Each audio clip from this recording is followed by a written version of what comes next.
ये गांव तो बड़ा सुंदर है, कहीं कोई कचरा ही नहीं दिखाई दे रहा। कैसे दिखेगा बेटा, हमारे गांव में कचरे का निपटारा एकदम सही तरीके से जो किया जाता है। जी, क्या कहा आपने? भला वो कैसे?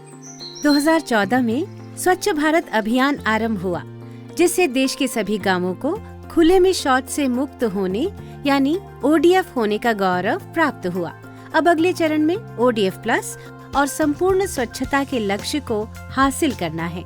ODF प्लस के अंतर्गत विशेष बल ODF स्थायित्व एवं ठोस और तरल कचरा प्रबंधन पर दिया गया है।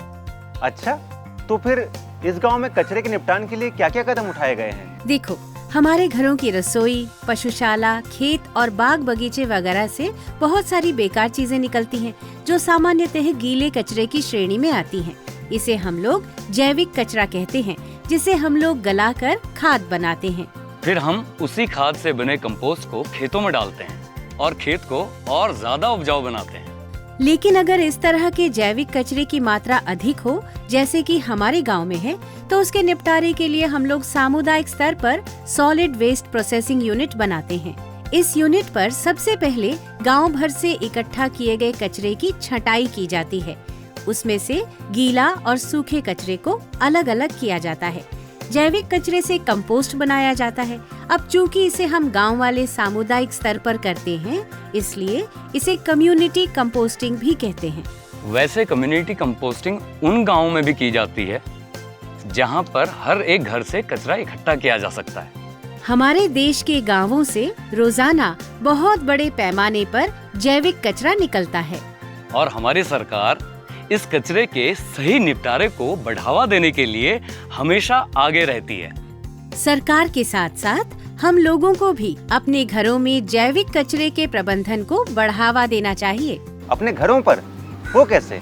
ग्रामीण भारत में पारिवारिक स्तर पर हम कंपोस्टिंग करने के लिए कई तरीकों को अपना सकते हैं, जैसे पिट कंपोस्टिंग, पॉट कंपोस्टिंग और वर्मी कंपोस्टिंग। पिट कंपोस्टिंग ये घर के पास एक खाली जगह पर गड्ढा खोदकर किया जाता है। पॉट कंपोस्टिंग इसे भी हम अपने घरों में कम लागत में आसानी से कर सकते हैं। और वर्मी कंपोस्टिंग इसे भी आसानी से किया जा सकता है। अब जहाँ तक सामुदायिक स्तर पर जैविक कचरे के निपटारे की बात है, वहाँ पर हम पाइल कंपोस्टिंग का तरीका अपनाते हैं या फिर रोटरी ड्रम कंपोस्टिंग की राह चुनते हैं। इसके अलावा नाडेप कंपोस्टिंग भी एक बेहतरीन उपाय है। इन सभी विकल्पों का एक ही मकसद है कि अपनी जरूरत और सहूलियत के अनुसार जैविक कचरे का अनुकूलन करते हुए उसका निपटारा किया जाए। वैसे जैविक कचरे के सही निपटान से और भी कई फायदे हैं। इससे हम ग्रामीणों का स्वास्थ्य भी बेहतर रहता है, क्योंकि इसके उचित निपटारे से जल और वेक्टर जनित बीमारियां जैसे दस्त, मलेरिया, डेंगू, हैजा और टाइफाइड के मामलों में बहुत कमी आती है। और इतना ही नहीं, पर्यावरण प्रदूषण और ग्लोबल वार्मिंग में भी कमी आती है। स्वच्छ भारत मिशन ग्रामीण ने देश के सभी राज्यों के गांवों में बायोडिग्रेडेबल वेस्ट यानी जैविक कचरे के निपटारे के लिए कई कदम उठाए हैं। कचरे का सही तरीके से निपटारा हो, इसके लिए जरूरी है कि हम सही विकल्प को चुनें। साथ ही कूड़ेदान का प्रयोग करें। ठोस और गीले कचरे को अलग अलग करने की आदत डालें। प्लास्टिक कचरे को कबाड़ी के पास और जैविक कचरे को कंपोस्ट पिट में डालें। इसमें से अगर आपको कचरे के निपटारे से संबंधित किसी भी तरीके के बारे में अधिक विस्तार से जानना हो, तो आप अपने ग्राम पंचायत से संपर्क कर सकते हैं।